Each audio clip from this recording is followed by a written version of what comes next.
اعوذ باللہ من الشیطان الرجیم، بسم اللہ الرحمن الرحیم۔ سورہ بقرہ کا مطالعہ ہم کر رہے ہیں تفہیم القرآن سے، اور اس میں ہمارے 23 رکوع کمپلیٹ ہو چکے ہیں۔ آج 24 رکوع کا مطالعہ کریں گے۔ رب اشرح لی صدری ویسر لی امری واحلل عقدۃ من لسانی یفقہوا قولی۔ رب اشرح لی صدری ویسر لی امری واحلل عقدۃ من لسانی یفقہوا قولی۔ ربی زدنی علما، ربی زدنی علما، ربی زدنی علما۔ فرمایا جا رہا ہے یسألونک عن الاحلہ قل ہی مواقیت للناس والحج ولیس البر بان تأتوا البیوت من ظہورها ولکن البر من اتقى وأتوا البیوت من ابوابها واتقوا اللہ لعلکم تفلحون۔ لوگ تم سے چاند کی گھٹتی بڑھتی صورتوں کے متعلق پوچھتے ہیں، کہو یہ لوگوں کے لیے تاریخوں کی تعین کی اور حج کی علامتیں ہیں، نیز ان سے یہ کہو کہ یہ کوئی نیکی کا کام نہیں ہے کہ تم اپنے گھروں میں پیچھے کی طرف سے داخل ہو۔ نیکی تو اصل یہ ہے کہ آدمی اللہ کی ناراضگی سے بچے،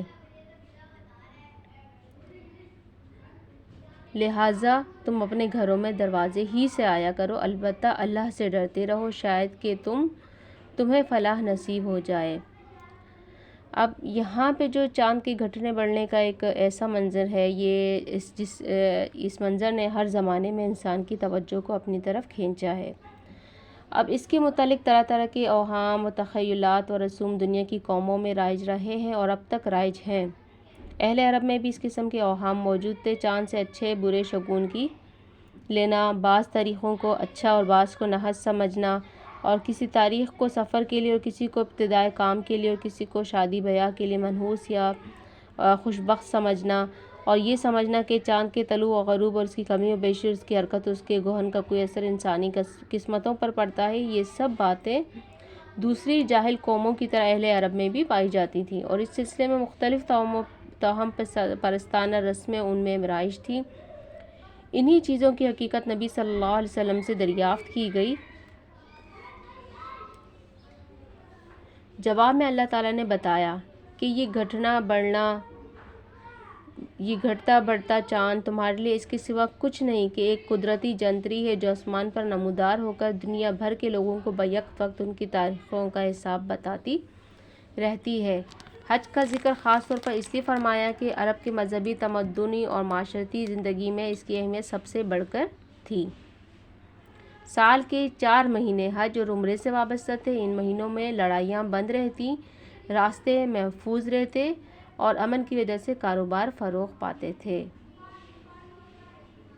اب یہاں پہ ایک یہ بھی بات بتائی جا رہی ہے کہ گھروں میں یہ داخل ہوتے تھے تو کس طرح سے پچھلے دروازے سے داخل ہوتے تھے، تو یہ اصل میں کیا تھا کہ یہاں پہ ہے ان کی توہم پرستانہ رسم تھی کہ جو عرب میں رائج تھی۔ ایک یہ بھی تھی کہ جب حج کے لیے احرام باندھ لیتے تو اپنے گھروں میں دروازے سے نہ داخل ہوتے تھے بلکہ پیچھے سے دیوار کود کر یا دیوار میں کھڑکی سی بنا کر داخل ہوتے تھے۔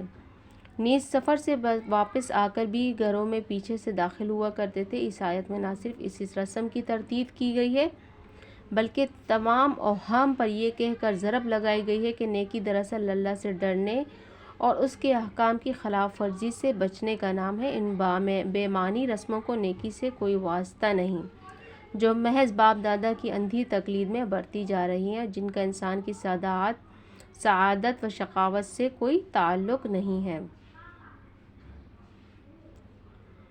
اب یہاں پہ آگے فرمایا جا رہا ہے وَقَاتِلُوا فِي سَبِيلِ اللَّهِ الَّذِينَ يُقَاتِلُونَكُمْ وَلَا تَعْتَدُوا إِنَّ اللَّهَ لَا يُحِبُّ الْمُعْتَدِينَ۔